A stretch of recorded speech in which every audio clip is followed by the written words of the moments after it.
Геноцид, незамеченный Западом. Досмотрите это видео до конца, и вы узнаете, почему только Паншер сражается с талибами. Подписывайтесь на наше обновление, чтобы всегда оставаться в курсе событий. Испанский обозреватель Энрико Рефойо оценил ситуацию в Паншере и дал прогноз по развитию ситуации в Афганистане.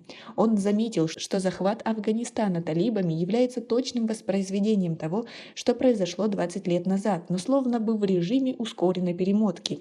Как и тогда, радикальным исламистам удалось получить контроль над всей территорией страны, кроме Паншерской долины и ее окрестностей. Именно в Паншер вернулась часть армии, которой не понравилась идея жить по средневековым правилам, установленным Талибаном и Аль-Каидой. Именно там сейчас сражается преданный паншерский львенок Ахмад Масуд, младший сын легендарного лидера Северного альянса. Время покажет, сможет ли он стать львом, как его отец, пишет аналитик. Паншерское ущелье – это больше, чем просто ворота Афганистана в Китай. Это территория, преимущественно населенная афганскими таджиками. Афганистан представляет собой этническое лоскутное одеяло. Таджики традиционно проживают на севере, а пуштуны – на юге. До недавнего времени многие поколения афганцев веками мирно сосуществовали, но, как считает Энрико Рефойо, их мирной жизни пришел конец.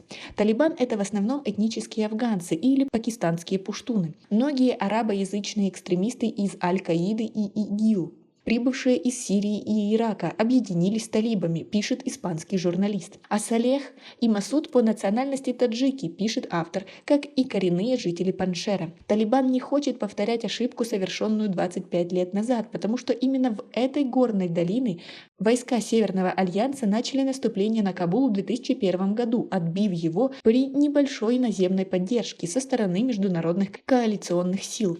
На этот раз лидеры талибов и их союзники попытаются зачистить мятежные провинции, несмотря ни на что. Тем более, что быстрый захват Паншера продемонстрировал бы всему миру, что талибы способны вести сложные и масштабные военные действия, а не просто заходить в оставленные города, пишет эксперт. Рефойо объяснил, почему Масуд-младший не сдается и не идет на поводу у талибов. Ахмад Масуд прекрасно знает, что радикальные исламисты планируют тотальный геноцид непокорной долины. Как вам такие заявления? Свои ответы напишите нам, пожалуйста, в комментарии. Как отмечает эксперт, Паншер – это относительно процветающая провинция, которая долгое время избегала ужасов войны и поэтому может стать идеальным местом для поселения афганских и пакистанских пуштунов. Но местные жители либо умрут, либо сбегут в Таджикистан, оставив свои дома новым хозяевам. Вот почему люди Масуда сражаются за свои жизни, а их противники направляют свои боевые подразделения в долину. Аналитик пояснил и внезапный успех талибов в операции по захвату Паншера.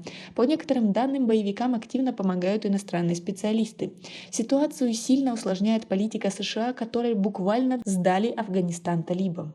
Если бы лидеры сопротивления согласились на условия талибов, даже на самое заманчивое, их бы разоружили и, вероятнее всего, ликвидировали. Между тем, таджики – это не единственное этническое меньшинство, готовое противостоять талибам, заметил Рефойо.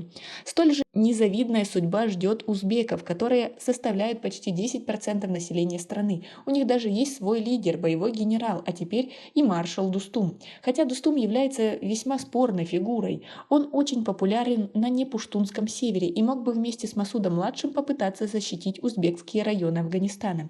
Дустум никогда не был трусом, что не раз демонстрировал на поле боя. Испанский эксперт задается вопросом, что заставило его, несмотря на его высокое положение, бежать из страны. Испанский журналист отмечает, что фронт национального сопротивления может продержаться в ущельях Паншера очень долго, даже в условиях современной войны, хотя и не бесконечно. Однако с поражением фронта национального сопротивления мир столкнется с новым, беспрецедентным геноцидом. Но Запад этого не узнает, ведь информационная блокада Паншера уже показала себя достаточно эффективной. Покончив с сопротивлением, Талибан нацелится на своих соседей, дает мрачный прогноз Энрико Рефойо. Как вам такое? Свои ответы напишите нам, пожалуйста, в комментарии. У нас пока на этом все. Оцените наше видео подпиской и лайком. До скорой встречи!